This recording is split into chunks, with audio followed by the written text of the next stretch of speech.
Praise God. Salamat po dahil kay Ari na kaupod naton ang kinabuhi nila ni Tiumaing. Ha? So sa ini kadaugan nga gi-prove sa Ginoo nga ang Ginoo nga aton gialagaran di gid ni sa mobiya sa aton. Okay. So magkita gayud no kami nag-agilad kami sa sitwasyon ni Tiumaing sa panahon nga ang amon amay ara sa nga sitwasyon. Dili lang physical trauma. Dili lang ang imo physical ang madrain. Kundi even your mental health. Dayon ang sunod ang finance.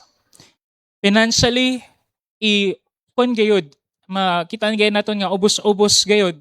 Then another thing usahay kay inaaton emotional, usahay Lord na naman damo kita mga questions. Labi na kung ato kita sa mga ospital, usahay ikaw tigbantay ka sa imo pasyente pero kadugayon do mahimo ka nalat nga pasyente. Yes, kay may aray mga services usahay nga dili dayon mahatag sa aton, most especially sa mga ospital nga inang damo ang pasyente, kay nga na siya mostly. So, makadrain siya, makaugas siya sa aton, kumbaga sa aton kaugalingon. Pero, di ba, sa una, nakapati pa ko diri sa sud mismo sang church, nga ang sitwasyon ni Brad Maing daw, wa na'y paglaom. May mga nabatian pa ko sa una nga, dili na lisod na, ibalik. Pero, tanawa, di ba? Kung sa human point of view, kung sa tawhanon nga pagtanaw, dawa na ipaglaom. Pero gitwist sa Ginoo ang aton mga human nga pagtanaw into a living testimony. Himo nga living testimony ang nahitabo sa kinabuhi ni Brad Maing. Gi-prove sa Ginoo nga sayop gayud usahay ang hunahuna sang tao kaysa hunahuna sa Dios. Amen? So, usay ni kadaugan, di lang sa pamilya nila ni Tiumaing, even kita. Gipakita sa aton sa Ginoo nga ang aton mga pagampo, wagay ni nakuwang. Dili lang saya, kundi may mga igsuon na kita nga giprove sa Ginoo nga once aton ikuha na aton kinabuhi sa Ginoo, dili sa mobiya sa aton. Okay, sa siningay gayon mga igsuon, ato kita sa pagpamati sa mensahe sa pulong o sa pulong sa Ginoo. So ini nga mensahe, short message. A reminders lang para sa aton nga mga katawhan sang Dios. Mintas ari pa kita ubos sa kalibutan. Okay, aton tanawon, ang aton tunan, sa nga bersikulo mga igsoon is ang Jonah or ang Hunas sa kapitulo 2 bersikulo 7. Dili na naton basahon ang whole nga konteksto sa istorya ni Jonas. Kay I know na you are familiar sa istorya ni Hunas. Then remember, dili lini siya story, dili lini siya alamat. Alamat ng malaking isda, alamat niyo na dili. This is a real life story nga nahitabo. Musuni ka kita real life story, tinud-anay gid ini nga nahitabo sa kinabuhi ni Jonah. Sunod dito nga slide. Ang aton tema, siguro klaro dira sa likod, ang aton tema sa sini nga kabuntagon mga igsoon, your deepest valley can become your greatest place of encounter with God through prayer. Again, your deepest valley can become your greatest place of encounter with God through prayer. Musunin na kita'y valley, usahay amuning mga area o amuning mga sitwasyon nga grabe kalisod sa aton kahimtang. Nga abi naton, wanay paglaom. Abi naton, di na kita makaraos. Ini kuno nga mga sitwasyon mga igsoon, ara kita sa kalisod, ara kita sa kalibog, ara kita sa dawnanon nang nahitabo nga dawanay paglaom, amo kuno ini nga lugar, mas ma-encounter naton ang Dios pinaagi sa pagampo. Sige, continue kita. So, amo ini nga atong teksto, ang Jonah chapter 2 verse 7, aton basahon. Sa diyang hapit na kung mawalaan og paglaom, nahinumdum ako sa Ginoo. O ang akong pagampo, miabot kanimo ngadto sa imong balaang templo. So ano to? Sa diyang hapit na akong mawalaan og paglaom, nahinumdum ako sa Ginoo. O ang akong pagampo, miabot kanimo ngadto sa imong balaang templo. Ini nga pagampo mga igsoon ni Jonah, dito na siya sinisatsod sa tiyan sang isda. Nakaibaw na mga itasin ng storya. Pila sa kagabi dito, nagsige ampo. Pila sa kaadlaw, sige lang say ampo dito. O later on, ato na masabtan. Before kita mo kadto dito, ato na itanaw na historical setting. O so di ka kita historical setting, nano ang panghitabo sinadra nga lugar. Okay. Gagmay kayo nga, ano? Sige. Maklaro naman siguro dira sa likod. Dili. Kaya bisan diri sa akon, dili lat. Gamay. Thank you, multimedia team. Historical setting. Una, kadaghanan sa mga Bible scholars, nagbutang sa ministeryo ni Jonah, or ina ko noon nahitabo ng story ni Jonah sa ikawaw nga siglo, before Christ. 8th century before Christ, or before pamataw si Kristo. Mga 7 nila nga ang Nineveh. Letter D, ang Israel nahadlok ug nagdumot sa mga taga Nineveh.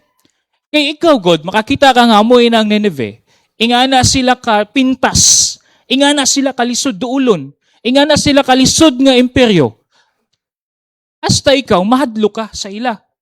Diba? O, para sa Pilipinas, may mga country ba kitang ikadlukan? May mga nasod sa tibok kalibutan nga kung amo na ginang musakop sa aton, wagay kita kumingking. Ingana ang ila nabatsagan sa mga Israelita sana. Nahadlok ug nagdumot sa mga taga Nineveh. Dayon, mao nga sa dihang gisugo sa Dios si Jonah, this is based sa mga scholar. Ako nabasahan sa mga Bible scholar, amo kuno ini ang rason nganong ni sibat nga gisingdaan nga lain si Jonah. Mao nga sa dihang gisugo sa Dios si Jonas nga moadto sa Nineveh, lisod kaayo kini dawaton alang kaniya. Grabe ka lisod para sa iya nga buhaton ini, tungod kay para sa iya, dagko ni nga mga nasod. Pintas ni nga mga nasod. Ayun, ibutang abi naton, di man naton ma-imagine ang nahitabo kan Jonah. Ibutang abi naton sara. O kita, ipadya abi kita dito sa Ukraine. Ipadya kita sa Lebanon. Atong mga gera dito. Wa kay idea, ano imo dito abtan. Bisan gani ilang diri sa Pilipinas, katuon ka sa mga NPA, pawalihon. Iundang nila di ba?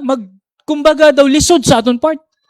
Bisa kadto kita sa mga kanibal nga mga tao, nga mga unlat sang tao. Samot na kung puti ka, para sa ila, tamis gay na nga karne. Kung singganon ka, sangyawi dito, ngano imo mabatsagan? Sabot na, kung na ka, may pamilya, may puwan pa ko, may puya pa ko, may asawa, alam na may edad na ko, mukadto gyapon sina. Kung aton tanawon, ingana ang nabatsagan, kuno ni Jonas base sa mga scholars. Diba? Sang una, so ulitaw pa ko, kanto na guys Cebu, ganahan kaya ako sina, ng travel gani ngayon, ng harasaras ngayon, ng abot dire sa imi-imi, dito daw ma-enjoy ako sina. Nang bawod, nga dagko kaayo, mabatsagan mi na nimo, kay mo, kwan man ang island, ganahan ako sina. Pero sang may puya na, magpakausog na kay padyagan ang driver do, tindot pikton. Kung baga, lain na gayud ang sitwasyon. So kung ingani ang mahitabo mga igsuon, makabatsagid kita'y kahadlok. Makasinati kita'y kalisod. Sunod.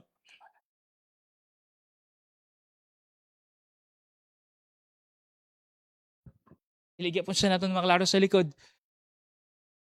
Okay. We often think that we encounter God most when everything is going well. Diba?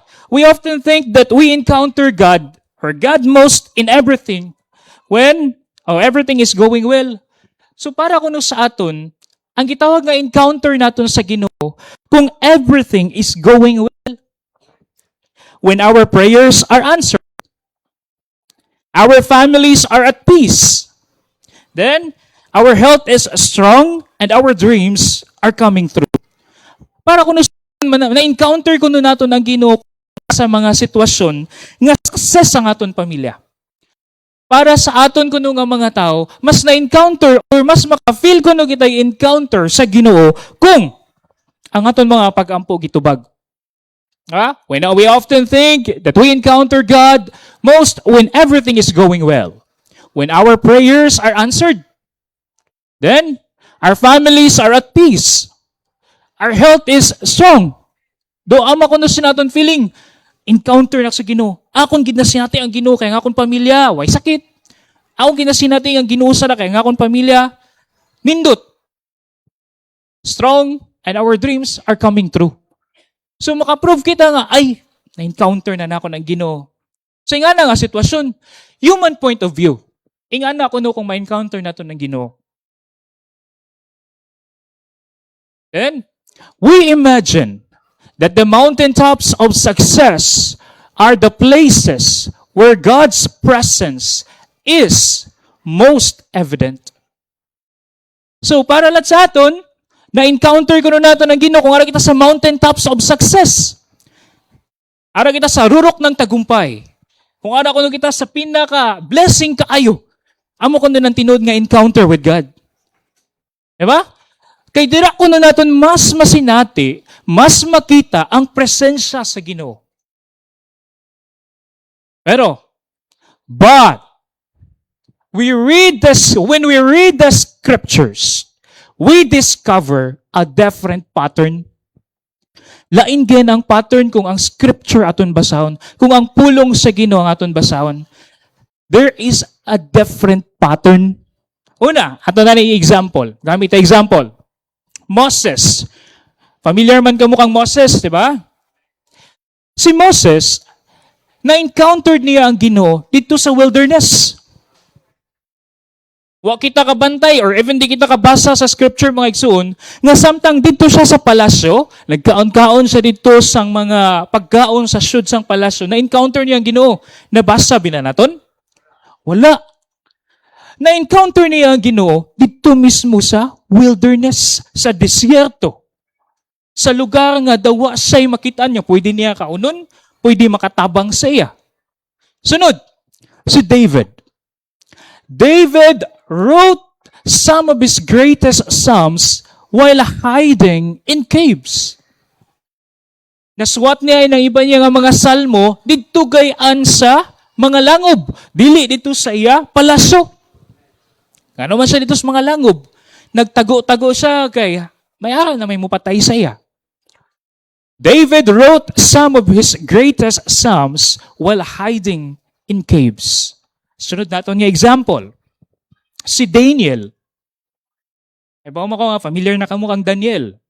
Daniel experienced God's faithfulness in a lion's den. Diin ko nun niya mas nakita ng pagkamatinudanon sa Ginoo. Dito sa lugar or in lion's den, sa lugar nga adto ang mga lion, siling pa sa akon mga nabasa mga igsoon, ining mga lion kay selected ko nun nga mga lion, kung baga, pinili sa tanan nga mga pinili. Ini nga mga leon. Kay kung sino atong magkasala, itambog nito, wa kapag ay nakatunob sa duta, bahin-bahin na yung mulawas. Kaya mining paagi nila sa una sa pagsilot. Diba? Na-experience ko na, pero sang gitambog na si Daniel, nabalaka ang hari. Kay ba man siya, ano may tabo? Pero pagkakadlaon pa, sayo sa kabuntagon, ay wapag ganiyan niya makita ang bidlisiw sa adlaw, nikadto na siya dito sa lion's den. Tawag na siya, Daniel! Ara ka pa dira? Daniel! Sa'y tubag ni Daniel, mahal nga hari, ari pa ko. Imagine, nakaabot siya hantod kadlawon. Naina nga mga leon, grabe ka bangis. Pero sa panahon na nga, dito na siya sa langob nga arang mga leon, nagampo siya, ang mga leon nahimo nga mga tutoy. Sa panahon nga nagampo siya. Diba? Mas na-experience si Daniel ang kamatinud-anon sa Ginoo sa panahon nga ara sa tipon sa mga leon nga mga isog. Next, anong example? Paul and Silas worship God in a prison cell. Gisimba nila ang Ginoo ni Pablo kag ni Silas didto mismo sa syud sang prisuhan. Napriso ini sila dili tungod kay may sak sila. Napriso ini sila dili tungod kay nangawat, nagpatay, or kung ano man, napriso sila tungod kay gisangyaw nila ang pulong sa Ginoo. Kaya imagine na mga igsuon, ining pagkapriso nila, lain ni sa prisuhan naton sara. Ang prisuhan naton sara kay pwede ka lang maglaroy-laroy sa syud. Pero ining sa ila, gipriso na sila, gigapos pa ila kamot, gigapos pang tiil. Pero, nahimo ba ito nga balakid para madaig nilang Ginoo? Wa. Mas na-experience nila ang pagkamatinud-anon sang Ginoo didto mismo sa ilang nahimutangan. Amen? Sunod. And Jonah, ini nga atong sara topic, found God not on the deck of the ship. Ini si Jonah, may knowledge din siya about sa Ginoo. Para sa aton ba, may knowledge na kita about sa Ginoo. Pero, mas na-encounter niya ang Ginoo. Not on the deck of the ship. Not in the city of Nineveh. But, in the darkness of the belly of a great fish. Mas na-encounter niya ang Ginoo didto sa syud sa tiyan sang dako nga isda. Darkness. Diba? Mahilang kung ara pinisara nga isda. Yan, nabilin sa nga mga isda kay putput, mga tabagak, mga sapsa, mga danggit. Di namin ikatsyon sa aton. Magliso naman pagtsyon ng danggit sa aton, buray-buray. Diba? So, in the darkness of the belly of a great fish, dito niya mas nakitaan ang Ginoo. Dito niya mas na-encounter ang Ginoo. Ikaw kuno. Ito ka, grabe kayo ka kung sang bawod. May pag-asa ka pa ba? Kung waka na yung kuanan nga gamit para imo. Kuanan. So, ang nahitabo siya, grabe iya pagampo. Tinud-anay ang iya pagampo. Sige. Sometimes, our deepest encounter with God is not found on the mountaintops of success. Sometimes, our deepest encounter with God is not found on the mountaintops of success. Wa ko no dira nag-success yung mga anak, pray magida na naton, yung magmalampuson sila, pero dili ko no na mga igsuon ang area nga mas na-encounter nato ng Ginoo. Mayong lawas, blessing na siya sa Ginoo. Pero dili ko no na amo ang area nga na-encounter nato ng Ginoo. It's a blessing gikan sa Ginoo. Dayon ang aton mga family. Strong kita, may lawas, may problema. Pero sulti diri sa aton thought. Sometimes our deepest encounter with God is not found on the mountaintops of success, but in the valleys of pain and suffering. Ano kaha? Mas aton ko no ma-encounter ang Dios in the valleys of pain and suffering. Kabantay ka mo? May pagbatsagon kit ba kanindot sa aton pagampo ha? Mag-una pa kita sa alarm clock. Kabantay ka mo sana? Grabe ka initon. So, dira ko na naton mas ma-encounter ang Ginoo, ang presensya sa Ginoo in the valleys of pain and suffering. Sa mga kalisod, mga kasakit, mga kagulanan, mas dira ko naton ma-encounter ang Ginoo. Mas dira naton makitaan kung nano ang kaya sang Ginoo. Mas ma-prove kung nano ang mahimo sang Ginoo. Again, mga igsoon, this is very common para sa aton tanan. But nano ang sutigalina, this is an encouragement for us to continue to fight the good fight of faith. Sa aton pagdagan sa dag-anan para ngadto sa Ginoo. Sunod. Many of us try to escape the valleys. Damo sa aton, ginahan mo iskapo sinang gitawag ng mga kasakit. Oh? We pray, Lord, take this pain away. Lord, remove this burden. Lord, end this trial. Sino may ganahan og pagsuway? Sino man ng ganahan nga suwayon? Ang aton gusto ba ya kay maghigda-higda lang kita? Magpaabot lang kita nga kahapon may haray na emosyon sa aton mga panudlanan. Kumbaga daw amoy na aton gusto. Bisag sino diri sa aton way ganahan nga mo. Lord, agaay ko'y pain. Lord, ang burden diri sa akong tanan. Lord, ang trial diri. Diba? Way na nga muyo sina. Yang aton gani gipangamoy tagaan kitang permising maing lawas. Amoy nang gusto naton. Dili ina. Diba? Many of us try to escape the valleys. Di kita ganahan sinang maglisod-lisod kita. Oy, isan ako, di ako ganahan sina. Aray nindot nga kahimtang ato, kita sinang maglisod-lisod.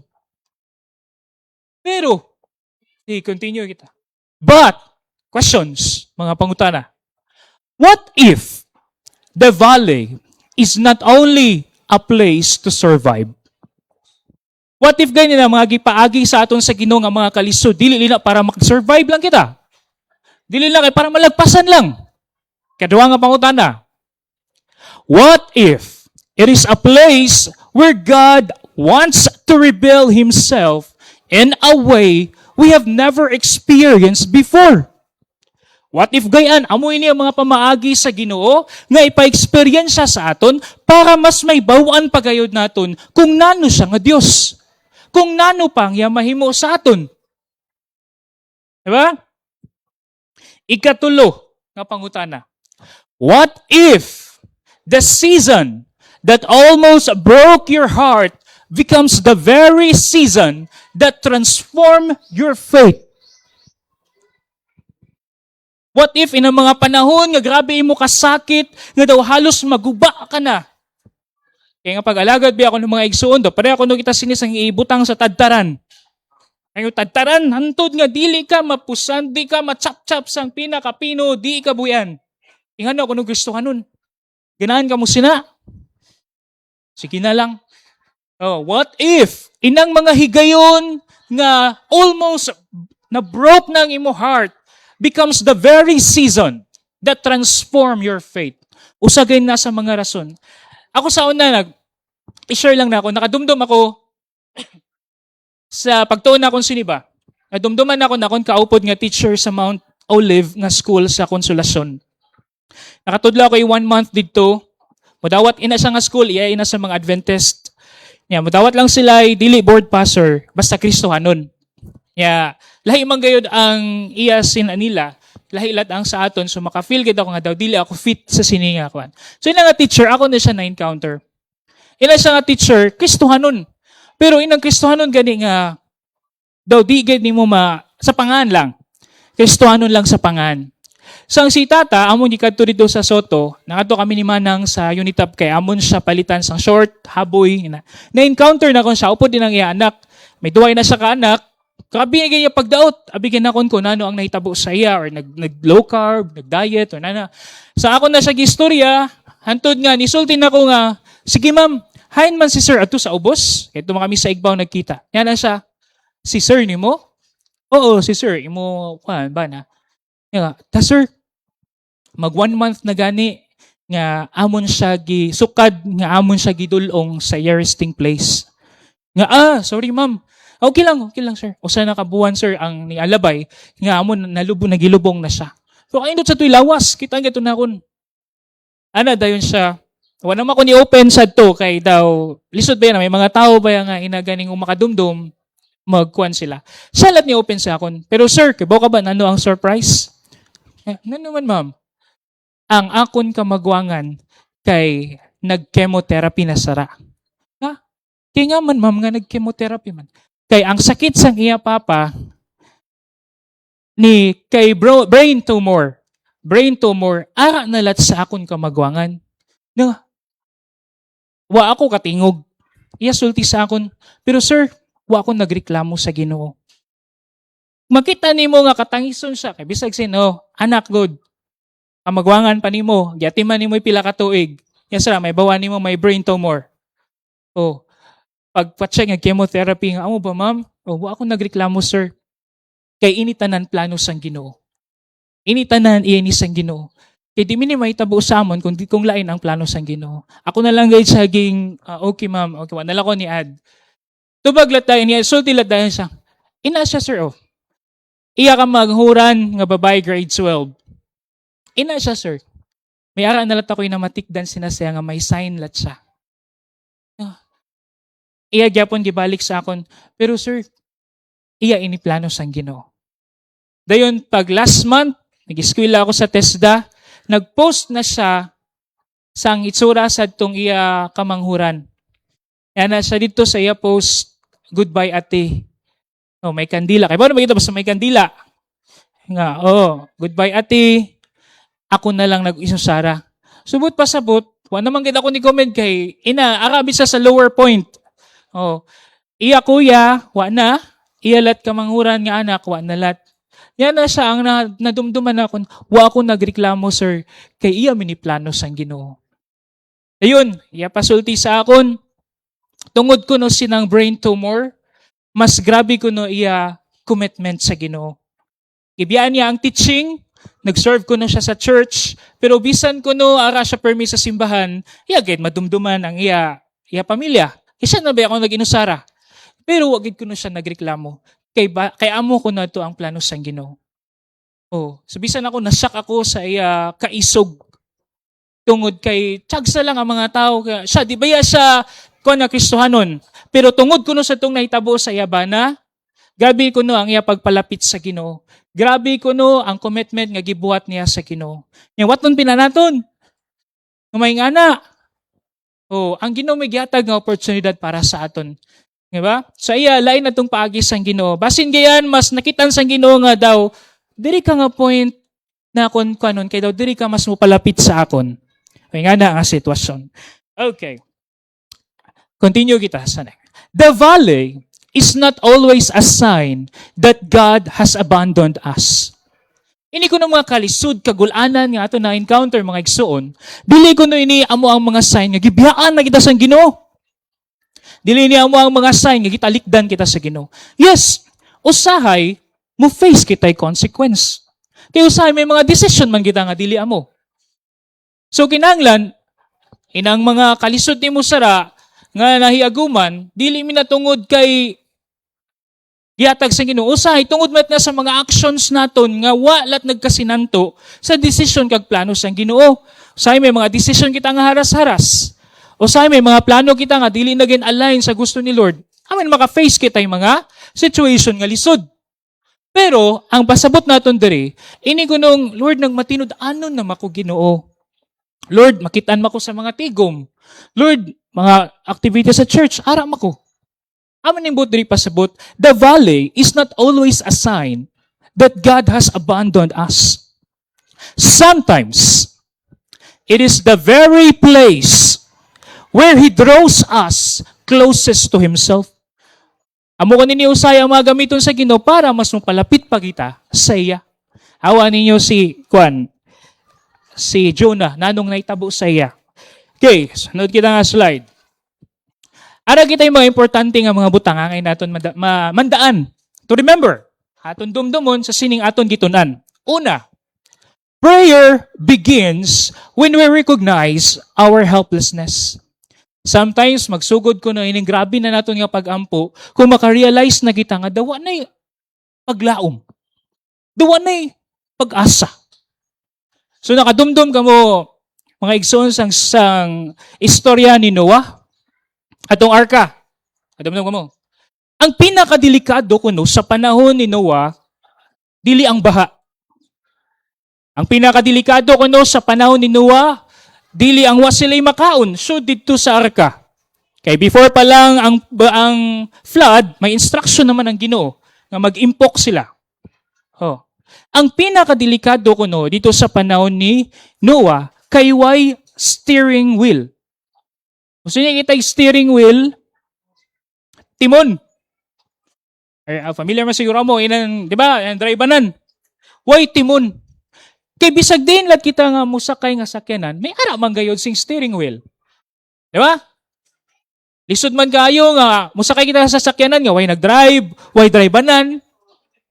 Although sa laing country kay makatravel na sila nga way mag-drive. Pero may ari mag-control.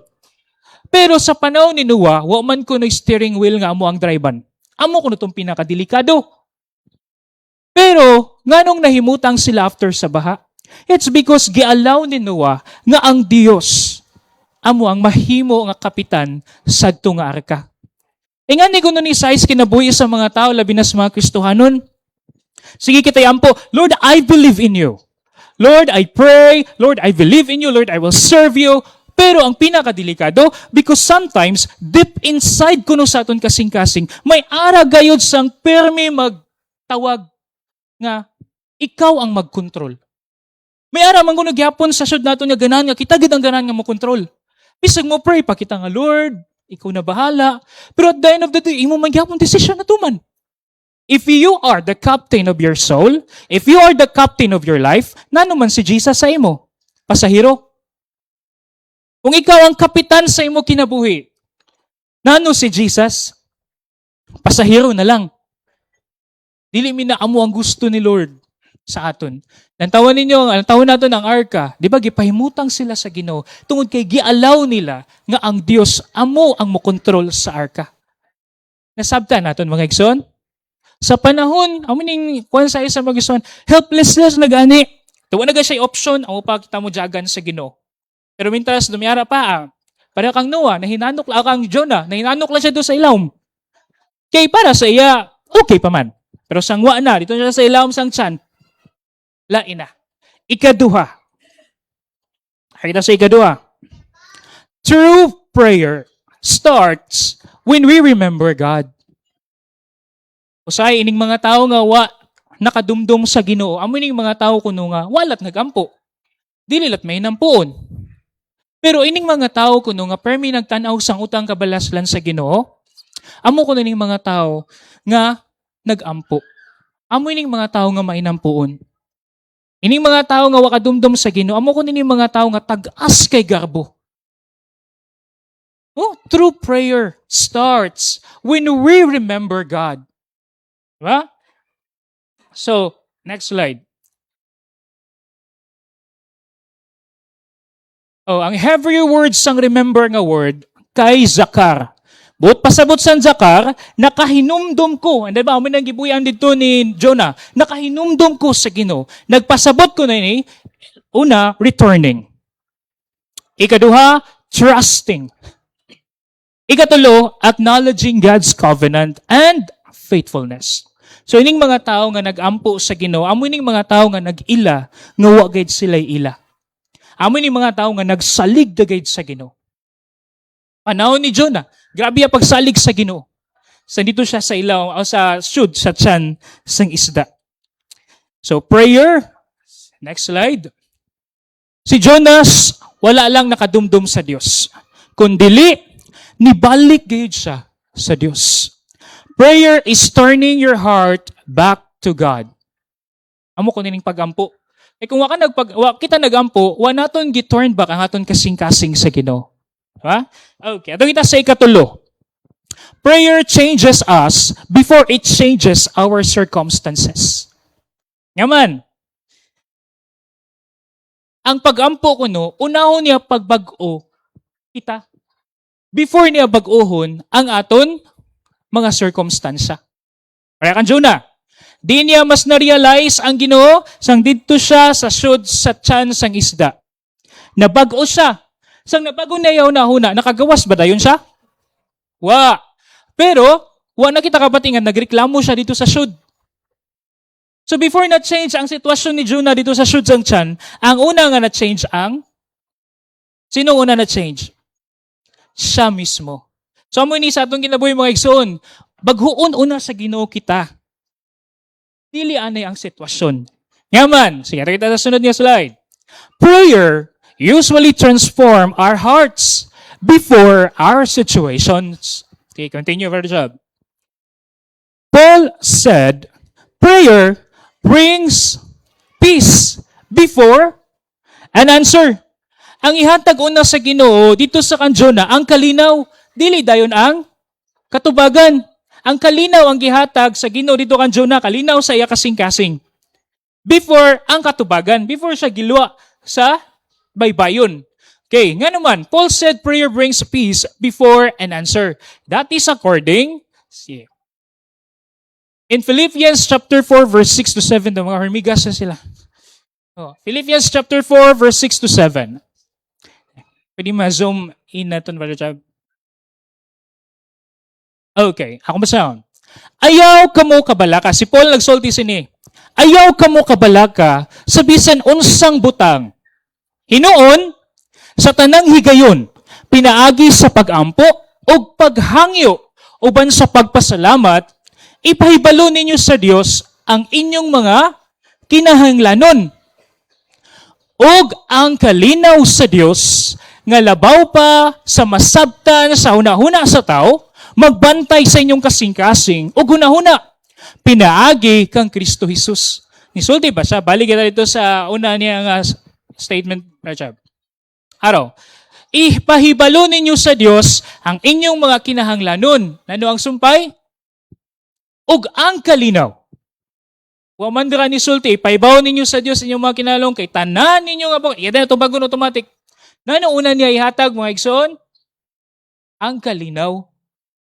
So sa pag-ampo mga igsoon, ang una nga ihatag sa Dios ang kalinaw. Tinuod magid na, di ba? May mga sitwasyon nga maglisod kita sa difficulties nga na-encounter naton. Pero aton na gani ma-turn over sa Ginoo, ma-surrender naton sa Ginoo through prayer, do maka-feel kitay kalinaw. Diba? Para sa kanta kalinaw, may ara naman kitay kataguan, which is amo ang presensya sa Ginoo. Sige, continue kita. So, ari si Oswald Chambers. Usay ni siya ka-evangelist. Usa ka magwawali. Sige lang, lapit na kita mahuman. Daw, gisakit na kamudra sa inyo mga lingkuranan. Sige, Oswald Chambers. So din niya, prayer does not fit us for the greater work. Ang prayer ko no, dili na mong ma-fit sa aton para sinundag ko nga mga butang. Prayer is the greater work. Ang pag-ampo mismo, usa kadako nga butang. Prayer is the greater work. Okay. So, your deepest valley is not proof that God has abandoned you. Dili siya amo ang proof ko no. Kung nagkalisod kita, di ko din amo ang proof nga nagibiyaan kita sa Ginoo. It may be the exact place where He wants to reveal Himself more deeply than ever before. Oh, plano na gina sa Ginoo kay mas mo palapit magita sa Ginoo kung ara siya. Ay nagta sa last part, the conclusion. God is not only the God of mountaintops. Di lang siya mo ang Ginoo sa mga success naton, mga prayer answers naton, mga prayer nga gitubag sa Ginoo, dili lang siya mo ang Ginoo dira. He is also the God who meets His children in the belly of the fish. Hain ka man gibutang, nanuman sara ang imo nabatsagan, nakitaan nina sa Ginoo. Kung may ara kay mga prayers, kung may ara kay kagulanan, naka-encounter kay kalisod, may problema ka sara, nakitaan ina sa Ginoo. Wa ina matago sa Ginoo mga igsoon. If you can still remember Him in your deepest valley, you will also discover that He has never stopped remembering you. Kung sa panahon sa aton kalisod, nitawag kita sa Ginoo, makit-an kuno naton mga igsoon nga ang Ginoo wagay nibiya sa aton. He never stopped remembering you. Wa siya nakalimot sa aton. Usay kita pa ganing nakalimot. Pero sulti diri siya di siya kalimot sa aton. Diba? Although tanaw nato ng kinabuhi ni Jonah sa mga sunod nga mga chapter, ara gyapon ang iya unkind nga character. Pero nano ang gipakita sa Dios? Mas nakit-an gihapon niya ang iya mga katawhan nga mopalapit sa iya. Amo nang reason gipadya ito sa Nineveh si Jonah. Mas dako gihapon ang luna sang mga tao sa Nineveh sa kasing-kasing sa Ginoo. Bisag ara na ang unkind nga character ni Jonah. Diba? So grabe ang pagpalangga sa Ginoo sa aton. Grabe ang iya pagtipig sa aton. Kausahay kita makalimot na, pero siya, He never stop remembering you. So, itap ninyo yung mga katapad, wa kalimot ang Ginoo sa imo. Wa nakalimot ang Ginoo. Haing ka man sa kananoy mo sitwasyon, wa kalimot ang Ginoo. Nakit-an ka sa Ginoo, mga igsoon. Ba? So, siningay again, gihangyo kang tanan sa pagtindog.